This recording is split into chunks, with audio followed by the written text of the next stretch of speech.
예, 5월 가정의 달을 맞이해서요. 지난 3주간에 걸쳐서 이제 성경적인 가정에 대해서, 또 하나님의 계획을 따르는 부부에 대해서, 또 지난주에 영적 침체에 대해서 말씀을 증언했습니다.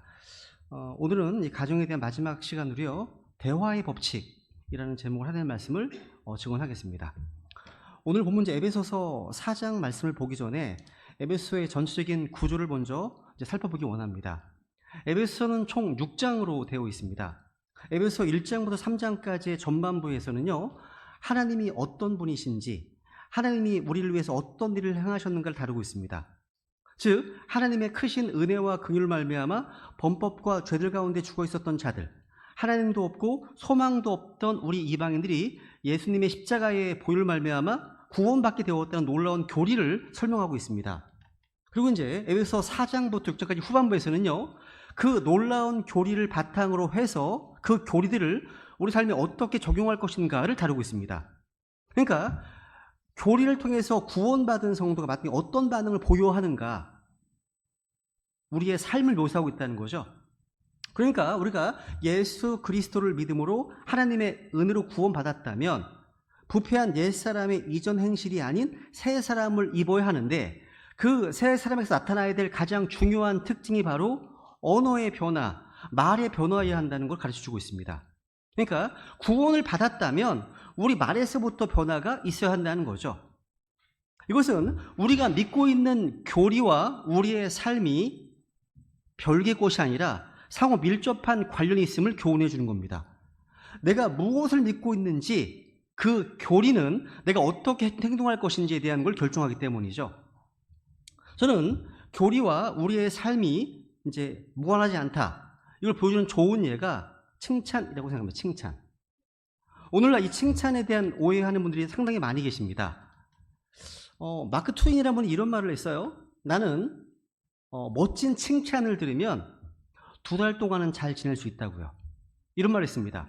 그러니까 한 번만 칭찬해 주면 유효기간이 2달이나 간다는데, 오늘날 얼마나 칭찬을 안 해주고 사느냐, 그런 말입니다. 오늘날 성경들을 믿는다고 하는 우리 크리스찬들 가운데 많은 지체들이 칭찬에 너무 인색합니다. 이거 아마도 이런 생각이 비롯된 패단인 것 같습니다. 칭찬해주면 사람 버려, 교만해져서 마귀가 시험해, 이렇게 생각한다는 거죠. 물론 어쩌면 그런 위험 요소가 있을지 모릅니다. 칭찬 때문에 마귀의 교만의 시험에 빠질 수도 있는 사람이 있습니다. 실제로 칭찬을 감당 못하는 미숙한 사람이 있을 수 있어요. 자신이 잘난 줄 착각하는 사람이 있는 건 사실이기 때문이죠. 근데 그거는 하나님 다루실 몫입니다. 그럼 부정적인 요소 때문에 우리가 칭찬하는 일을 막을 수는 없습니다. 여러분, 칭찬에 인색한 것은 자랑이 아니에요. 물론 입에 발린 말을 자주 한다, 이것도 좋은 것은 아닙니다. 참된 칭찬인지 가식인지는 주님께서 평가하실 겁니다. 예수님은요, 우리가 작은 일에 신실해도 이렇게 말씀하십니다.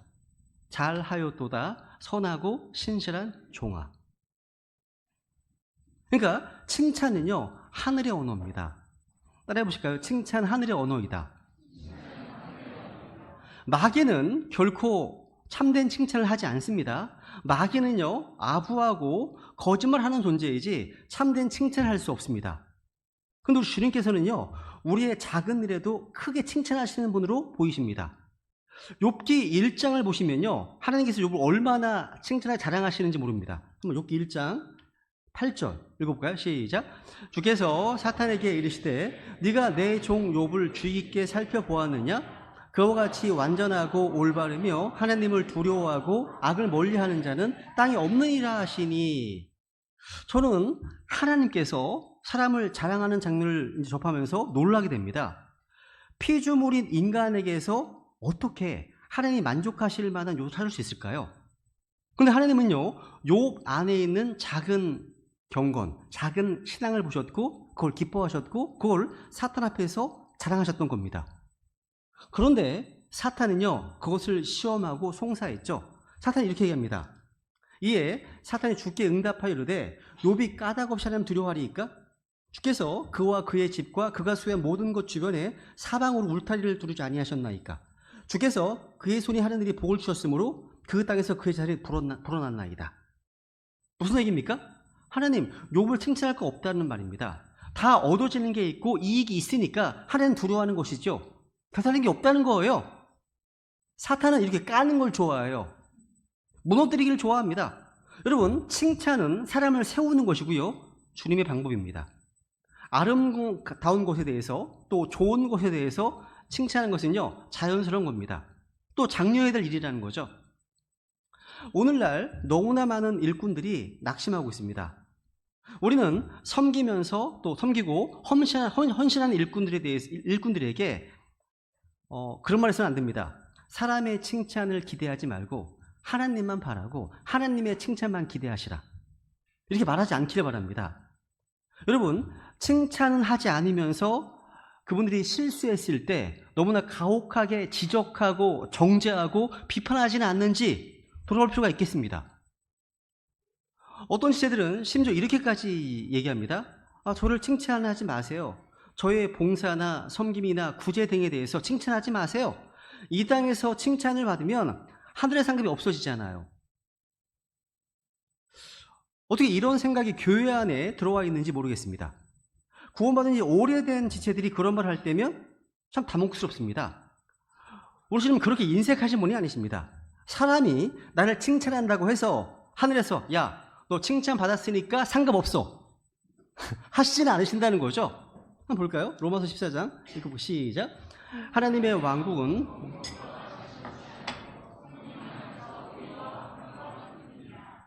이것들 안에서 그리스도를 섬기는 자는 하나님께서 받아주시며 사람들에게 인정을 받느니라. 사람들에게 인정을 받고 칭찬을 받는다고 해서 하나님께서 억셉트 안 하시는 게 아니라는 얘기예요. 우리의 마음에 시기심이 차 있지 않는 한 왜 다른 지체들의 훌륭함을 칭찬하지 않습니까? 오늘날 너무나 많은 사람들이 칭찬에 굶주려 있습니다. 가정 안에서 단 한 번도 아내나 남편을 칭찬하지 않는 부부들이 있지 않습니까? 에이, 그것을 꼭 말로 해야만 합니까? 반문하실지 모르겠습니다. 그렇습니다. 말로 해야만 알 수 있습니다. 말로 하지 않으면 누가 나를 사랑하는지, 누가 나를 인정해주고 격려하는지 알 수가 없죠. 말로 하지 않아도 아시는 분은 하나님 분이십니다. 그러나 우리는 말을 해야 알아요. 그죠? 이 칭찬은요, 사람을 세워줘요. 칭찬에 인색하다는 것은요, 내 마음이 굳어있다는 뜻이에요. 내 마음에 사랑이 없다는 걸 보여주는 겁니다. 아주 유명한 말씀 있죠? 잠언 27장 21절입니다. 읽겠습니다. 시작. 도가니로 은을, 용광로로 금을 재련하듯이 칭찬으로 사람을 단련하느니라. 한마디로 칭찬이 사람을요, 금과 같은 사람을 만든다는 거예요. 자녀를 향해서 칭찬하기를 주저하시는 분들이 있습니다. 실제요, 평생도록 부모에게 칭찬 한 번 듣지 못하고 자란 자녀들도 있습니다. 다른 이유도 있겠지만 그중 하나는요, 부모들이 칭찬에 대해서 오해하고 있기 때문이에요. 칭찬을 많이 하면 자녀들이 우쭐해지거나 버릇이 없어진다고 생각하는 것이죠. 그렇지 않습니다. 칭찬은요, 금 같은 사람을 만듭니다. 금과 은이 어떻게 만들어지죠? 칭찬이 어떻게 금 같은 사람을 만듭니까? 금이나 은이 섞여 있는 돌을 우리는 원광석이라고 부릅니다. 원광석을 도가니에 넣고 용광로를 돌리고 불을 떼면 돌은 돌대로, 금은 금대로 분리됩니다. 돌 속에 섞여 있던 금이 도가니와 용광로를 통해서 정금이 됩니다. 이렇게 도가니 용광로를 통해서 금, 은을 만듭니다. 그렇다면 그 다음에 요지는 칭찬으로 사람을 단련한다? 어떻게 이해될까요? 칭찬으로 사람을 만드는 겁니다. 어떤 사람 만듭니까? 도가니 용광로 통해서 좋은 게 만들어졌잖아요. 그러니까 칭찬을 통해서 만들어지는 거 뭐가 만들어지는 겁니까? 금 같은 사람이 만들어지는 거예요. 그러니까 금과 은을 만들기 위해서 용광로와 도가니가 하는 역할을 칭찬이 한다는 거예요. 칭찬이. 이렇게 칭찬은 사람을 금과 같이, 은과 같은 귀한 존재로 만든다는 겁니다. 사람 속에는요, 불순물이 있어요. 많은 사람들이요, 이 불순물을 제거하는 것을 비판이라고 생각합니다. 판단, 지적, 정죄라고 생각합니다. 그래서 열심히 비판합니다. 열심히 지적해요. 정죄합니다. 여러분, 사람 속에 있는 불순물, 사회 속에 있는 불순물을 제거하기 끊임없이 비판합니다. 그런데 그렇지 않습니다. 비판을 받으면 사람이 움츠러들고 방어적이 됩니다. 오히려 변하지 않습니다. 근데 칭찬은요, 사람에게서 불순물을 분리해냅니다. 사람은 원광석과 같습니다. 금이 섞인 돌, 그죠? 근데 칭찬을 통해서 그 돌과 금이 분리가 돼요. 원광석에서 돌을 제거해내면 금만 남듯이 칭찬으로 사람 속에는 불순물을 제거하면 금과 같은 사람이 되는 겁니다. 그러니까 칭찬은 사람을 금같이 존귀하게 만드는 거죠. 다만 하나님이 금하시는 칭찬도 있어요. 잠언 27장 2절 시작. 다른 사람이 너를 칭찬하게 하고 내 입으로는 하지 말며 낯선 자가 너를 칭찬하게 하고 내 입술로는 하지 말지니라. 자기가 자신을 칭찬하는 것은 자랑이죠. 하나님 그거 하지 말라고 하셨습니다. 성경은 다른 사람으로 너를 칭찬하게 하라고 말씀하셨습니다. 다른 사람이 여러분을 칭찬하잖아요. 감사함을 받으십시오. 그리고 모든 것이 하나님의 은혜임을 고백하십시오. 그러면 여러분이 칭찬받는 일로 하나님의 영광을 받으실 겁니다. 이렇게 우리의 삶은요, 우리가 믿고 있는 어떤 교리와 무관하지 않습니다. 오늘날 기독교가 왜 욕을 먹습니까? 왜 오늘날 교회들이 비성경적인 이상한 실행들을 많이 하고 있습니까? 그 이유가요, 건전한 성경적 교리를 모르기 때문입니다. 무언가 어떤 행동이 나오기 전에 그렇게 하게 만든 뿌리가 있다는 거예요. 원리가 있다는 겁니다. 그걸 기억해야 됩니다. 여러분이요, 인간관계를 맺으실 때 이해가 안 가는 지체들이 있어요. 그 지체들이 어떤 언어나 행동을 보시게 되면 그 사람이 그렇게 행동하게 된 잘못된 교리, 가르침이 있다는 사실을 기억하시면 좋겠습니다. 그 교리와 가르침이 부모로부터 누군가에서 잘못 배운 걸 수도 있고요, 이전 교회에서 배운 걸 수도 있습니다. 바울은요, 말과 관련돼서 상당히 많은 말을 하고 있습니다. 오늘 본문에 보시면요, 25절에도 또 31절에서도 에베소 5장 3절에서도 계속 말씀하고 있습니다. 말에 대해서요. 특히 잠언 같은 곳에 보시면요, 말과 연관된 말씀들이 무척 많이 나옵니다. 두 줄만 볼까요? 두 줄만? 한번 잠언 10장 18절 시작. 칼로 찌르듯이 말하는 자가 있으나 지혜로운 자들의 혀는 건강하게 하느니라. 야. 여러분, 칼로 찌르듯이 말하는 자가 있습니다. 또 지혜로운 자의 혀가 있습니다. 그죠? 구분하고 있죠? 또 21절 시작. 사망과 생명이 혀의 권능 안에 있나니 혀를 사랑하는 자들은 그것의 열매를 먹으리라. 그러니까 살고 죽는 게 혀의 권능에 달려있다는 거죠. 말은요, 사람을 살리기도 하고 죽이기도 하는 힘이 있습니다. 우리의 말 속에 그 권능이 있다는 거예요. 함부로 하는 말, 칼로 찌르지 않은 독한 말, 날카로운 말은요, 마음을 상하게 하고 병들게 합니다. 말 때문에 마음이 상하고 관계가 깨어진 경험이 있으실 거예요. 이렇게 말에는 힘이 있어요. 자동차 핸들처럼, 배의 키처럼, 비행기의 조종관처럼요, 다 이 말은요, 우리의 인생의 핸들과 같은 겁니다. 말하는 대로 인생은 돌아가요. 라이트, 오른쪽 하면 인생 오른쪽으로 돌아갑니다. 직진이라고 하면 인생은 앞을 향해 나아갑니다. 사람은요, 자기가 던진 말을 따라갑니다. 말을 앞세우고 그 뒤를 따라가는 것이 인생이에요. 여러분이 평소에 자주 하는 말을 한번 생각해 보세요. 그리고 자신의 인생을 한번 살펴보세요. 자주 하고 있는 말하고요, 자신의 인생이 일치함을 발견하실 겁니다. 나의 오늘은요, 어제 내가 한 말의 열매입니다. 또 내가 오늘 하고 있는 말을 보면 나의 내일을 알 수 있습니다. 우리의 영원한 운명도요, 우리 입으로 예수님을 주님으로 시인하고 고백하는 걸 따라서 결정됩니다. 그죠?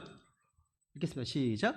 내가 만일 내 입으로 주 예수님을 시인하고 하나님께서 그분을 죽은 자들로부터 일으키신 것을 내 마음속으로 믿으면 구원을 받으리니 사람이 마음으로 믿어 의에 이르고 입으로 시인하여 구원에 이르느니라. 마음으로 믿는 것도 중요하지만 입으로 시인하는 것도 중요합니다. 그죠? 입으로 시인하는 것은 말로 표현하는 거잖아요.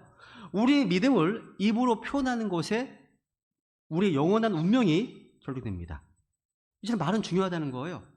그래서 말의 권능이기 때문에 야고보 3장에 보시면요, 이 말을 항상 조심해야 한다 말씀하고 있습니다. 우리 인생은요, 무엇을 말하고 언제 말하고 어떻게 말하느냐에 따라서 달라집니다. 사랑하는 것도요, 결국 말로 표현하는 겁니다. 그래서 누군가 결혼해서 이런 말을 했습니다. 결혼은 사랑하는 마음을 가진 사람들이 하는 것이 아니라 사랑을 말로 표현하는 사람들이 하는 것이라고요. 결혼은요, 말로 표현함으로 나타난 열매입니다. 그러니까 표현이 중요하다는 얘기죠. 사랑하는 마음이 전달되는 것은 언어의 표현을 통해서입니다. 그 표현된 말에 능력이 있고 힘이 있다는 거죠. 여러분, 요한복음 1장에 보시면 처음에 말씀이 계셨고, 처음에 the word, 말씀이 있었다는 거죠. 성경은 예수 그리스도를 말씀으로 칭하고 계십니다. 그 이유가 뭘까요? 말씀이, 이 단어 말이요, 사람과 사람의 만남을 중재하고 촉진하듯이 말씀이신 예수 그리스도가요, 하나님과 사람 사이의 중재자로서 인간이 하나님과 관계를 맺고 교제할 수 있는 그런 중보자로 오셨기 때문입니다. word, 말씀. 그런데 오늘날 많은 가정에서 대화와 의사소통이 잘 되지 않습니다. 부부 사이의 대화가 단절되고 부모와 자녀 사이의 의사소통이 원활하지 못하다는 겁니다. 그래서 우리가 행복한 가정생활을 위해서는요, 올바른 대화의 법칙을 잘 이해하고 적용해야 됩니다. 먼저 그러면 구체적으로 대화의 법칙을 위한 전제부터 생각해 보겠습니다. 우리가 대화의 법칙을 공부하는 것은요, 결국 부부가 잘 통하면 평생을 행복하게 잘 가는 것이고, 통하지 않으면 힘든 것이기 때문입니다. 우리 몸에도요, 피가 통하지 않고 돌지 않으면 힘듭니다. 병이 생깁니다. 마찬가지예요. 왜 우리 부부 사이의 대화가 계속 막힙니까? 세 가지 원인 때문입니다. 첫 번째, 성인 아동을 극복하지 못하기 때문입니다. 어렸을 때부터 쌓여왔던 어떤 습관이 우리를 지배하고 다스립니다. 애들도 child로 갑니다. 성인 아동이란 말은요, 우리가 성인이 되어도 어린아이 시절의 어떤 트라우마나 아이 시절의 습관이 지금 우리를 지배하고 있다는 말입니다. 그래서 우리가 어른인데도 애들같이 삐치고 토라지게 만든 그런 요소들이 우리 안에서 우리를 지배한다는 겁니다. 성경에 이런 재밌는 말씀이 있습니다. 고린도서 13장 11절인데요. 읽어볼까요? 시작. 내가 아이였을 때는 아이처럼 말하고 아이처럼 이해하며 아이처럼 생각하였으나 어른이 돼서는 아이의 일들을 버렸노라. 그런데 여러분, 버리지 못한 것이 성인아이입니다. 버리지 못하고 아직 갖고 있는 거예요. 버려야 하는데 아직도 아이들처럼 오히려 유치하게 군단 말이죠. 보통 부부가 싸우는 것을 보면요, 유치한 이유를 가지고 싸웁니다. 무슨 대단한 교리 때문에 토론하고 싸우는 게 아니에요. 그렇게 싸우십니까, 여러분? 무슨 놀라운 향상된 교리 때문에 싸우십니까? 아무것도 아닌 시시한 것 가지고 부부싸움이 촉발됩니다. 성인 아이를 극복하지 못하기 때문입니다. 두 번째, 갈등의 교리를 좀 이해해야 됩니다. 갈등에 대한 성경적 교리를 이해하지 못하는 겁니다. 지금 우리가 살고 있는 이 시대는요, 아담이 죄를 지어서 타락한 그 이후죠. 그리고 예수님께서는 아직 다시 오시기 전입니다. 예수님 다시 오셔야만 우리의 몸이 영광스러운 몸이 되어 죄도 없고 갈등도 없는 삶이 이루어지게 됩니다. 맞죠? 그렇다면 타락 이후에 지금 이 시점에 우리의 삶은 불안정하고 오류투성입니다. 이거 당연한 거예요. 예수님을 믿고 구원은 받았지만 우리는 결코 온전한 존재가 아닙니다. 그러니까 뭐예요? 갈등 없는 가정은 없습니다. 갈등 있는 건 당연한 거예요. 그래서 그 갈등을 수용하고 극복할 줄 알아야 되겠죠? 극복을 못하면 그게 문제가 됩니다. 우리는 예수 그리스도의 재림 이전에 살고 있습니다. 구원받았지만 아직은 불안정한 어떤 갈등은 피할 수 없다는 거죠. 이게 현실이라는 겁니다. 그럼에도 갈등을 부인하기도 하고 갈등에 도피하기도 하고 갈등이 있으면서도 갈등이 없는 것처럼 행동하기도 합니다. 그런데 갈등은 우리 삶의 한 부분이라는 거예요. 여러분, 갈등이 없는 가정이 있습니까? 갈등이 없는 부부가 있습니까? 갈등이 없는 교회가 있습니까? 어디가나 다 있다는 거예요. 다 있습니다. 그것은 인간이 있는 곳에 어쩔 수 없는 현실입니다. 그것을 먼저 받아들이고 인정하면서 우리가 예수님 믿어서 구원은 받았지만 아직 성화가 완성되지 못했고 주님 대재림하시기 전 이제 살고 있기 때문에 갈등은 존재하는 거구나, 당연한 것이구나 생각하게 됩니다.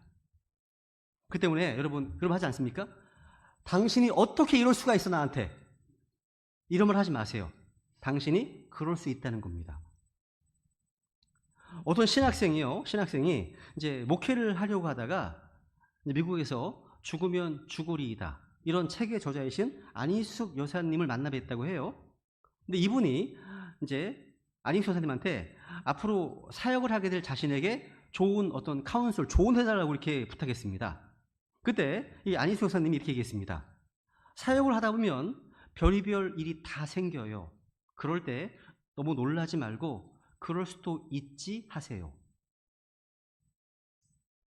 이 말을 이제 우리 믿음의 선배들은 anything can happen, 어떤 일도 일어날 수 있다, 이런 말을 했습니다. 그죠? 이런 말을 했습니다. 들어보셨죠? 이 마지막 때 모습이거든요. 그렇습니다. 사역을 하다 보면 전혀 기대하지 않았던 일들이 생겨서 힘들 때가 있게 됩니다. 그럴 때 그럴 수도 있지 라고 말해보면 좋다는 거죠. 한번 따라해 보실까요? 그럴 수도 있지. 그래서 안희숙 여사님이 쓴 책이 이게 또 나왔어. 그럴 수 있게 또 나왔더라고요. 그렇습니다. 세 번째, 일상적 스트레스의 관리입니다. 스트레스를 잘 관리해야 돼요. 스트레스가 없을 수는 없죠. 근데 여러분, 스트레스 중에는요, 좋은 스트레스가 있습니다. 이 좋은 스트레스는 유스트레스라고 합니다. 유스트레스는 뭐냐면 긍정적인 자극을 주는 스트레스를 의미합니다. 우리에게 도전 의식을 일으키고 성취감을 느끼게 해주고 자신이 발전할 수 있는 기회를 제공합니다. 예를 들어서 시험 준비를 할 때 끼는 긴장감은 유스트레스에 해당합니다. 그런데 디스트레스가 있어요. 아주 나쁜 스트레스는 피해야 됩니다. 이건 뭐냐면 부정적인 영향을 끼치는 스트레스를 의미합니다. 이것은요, 디스트레스는 뭐냐면 우리의 정신적, 신체적 건강에 악영향을 미칩니다. 장기적으로는요, 불안과 우울증과 소진, 번아웃 이런 문제를 일으킬 수 있습니다. 이 디스트레스는 뭐냐면 업무가 너무 많은 업무의 과부하, 인간관계의 문제, 또 경제의 어려움 이런 등으로 발생하는 겁니다. 이럴 때는 적절히 쉼을 갖고 힘들어도 대화를 열고 문제를 풀어가는 것을 배워야 됩니다. 무엇보다도 우리 크리스찬들에게는요, 최후의 피난처로서 우리의 마음을 쏟아낼 수 있는 하나님이 계십니다. 우리는 하나님 앞에서 마음을 쏟아낼 줄 알아야 됩니다. 한번 제가 좋아하는 말씀인데요, 시편 62편 8절 읽겠습니다. 시작. 백성들아, 너희는 언제나 그분을 신뢰하고 그분 앞에 너희 마음을 쏟아 놓으라. 하나님은 우리를 위한 피난처시로다. 셀라. 하나님 앞에 다 쏟아 놓고 그럴 수도 있지 라고 고백하시면 좋겠습니다.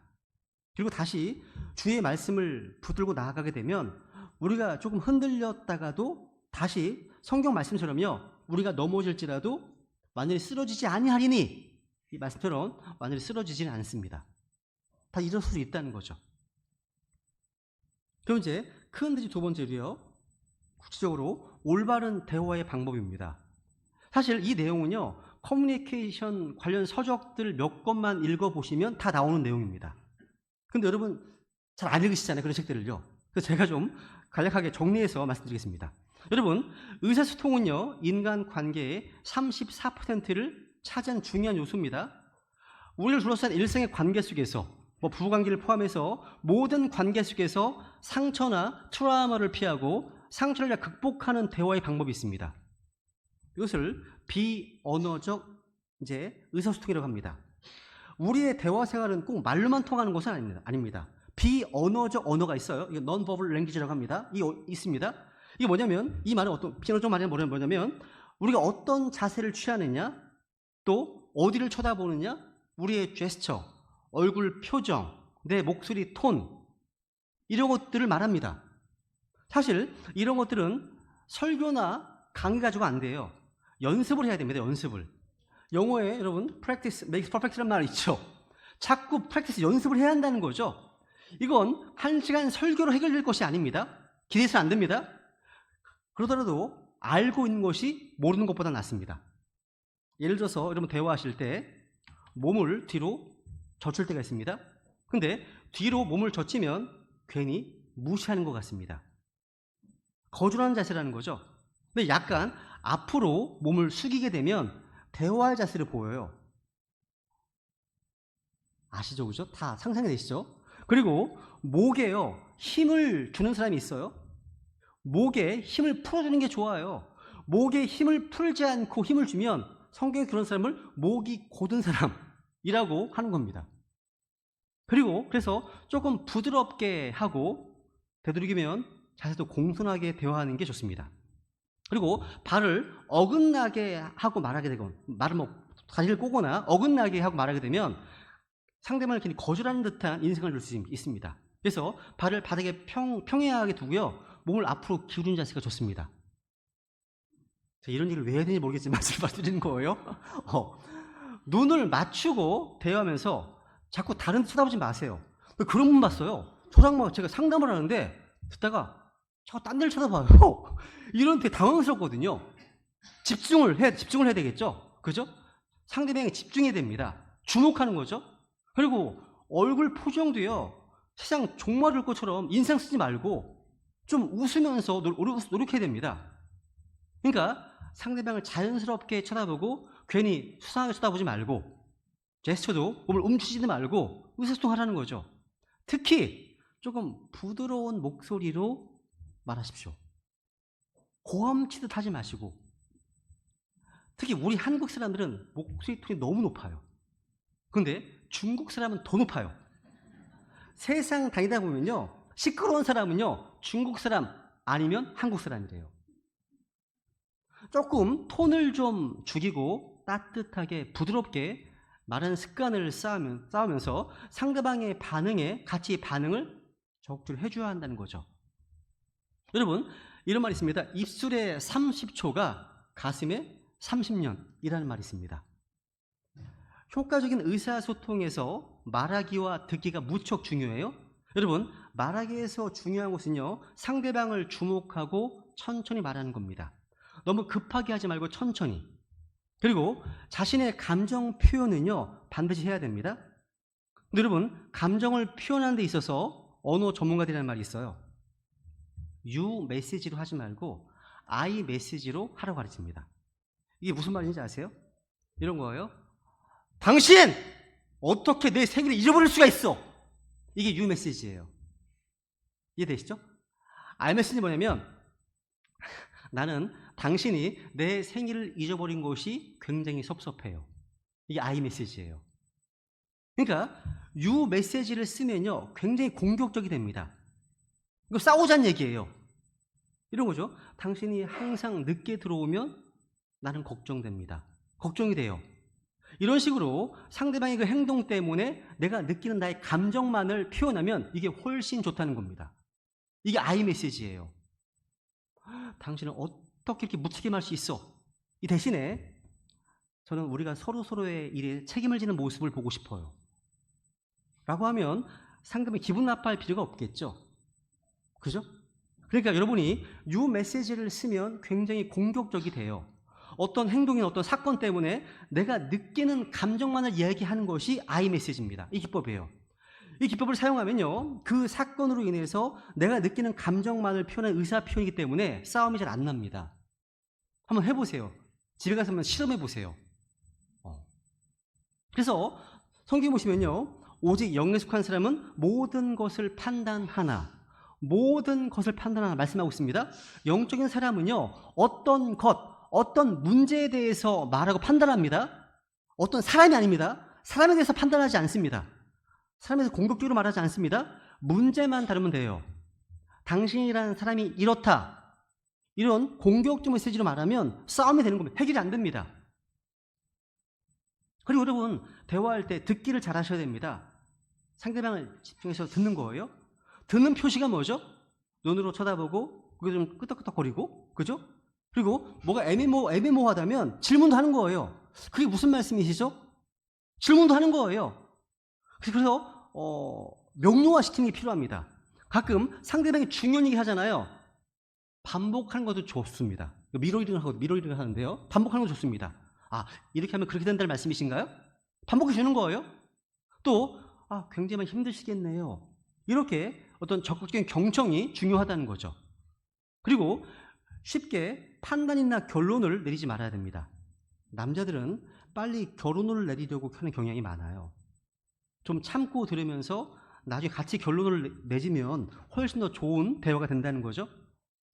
연습만 필요합니다. 그리고 패밀리 대화법이라는 게 있어요. 패밀리 대화법. 이걸 활용하고 싶겠습니다.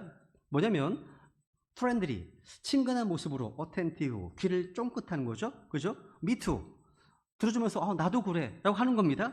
그리고 이제 인트레스트 룩, 뭐예요? 관심 어린 눈망울로 들어주는 거예요. 그죠? 그리고 유아쌤, 당신 우리 대화의 주인공이라는 그런 자세로 경청해 주는 거예요. 제가 오늘 별걸 다 얘기합니다. 그죠? 그걸 다 얘기합니다. 여러분, 대화의 목적이 뭐예요? 우리 날마다 수많은 대화를 합니다. 매일매일 우리가 만나는 사람들과 대화를 나눕니다. 그때마다 우리 가슴에 새겨야 될 사실은 대화의 목적이에요.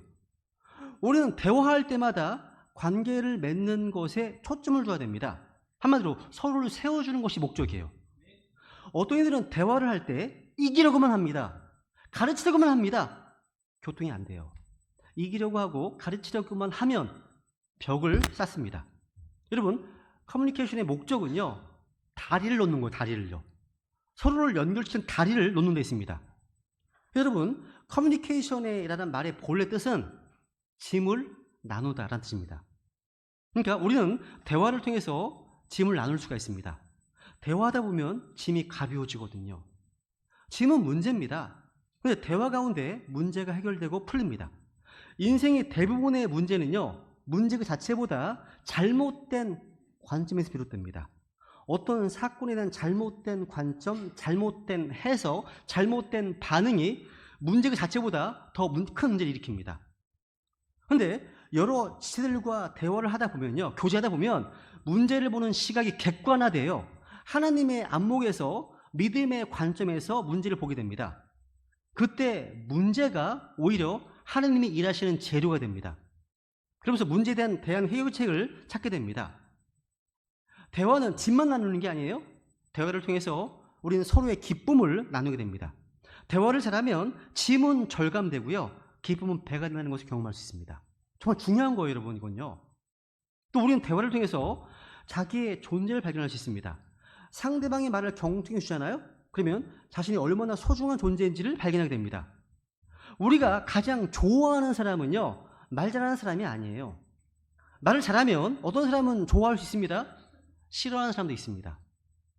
그런데 조용히 경청해 주는 사람은요, 모두가 좋아해요.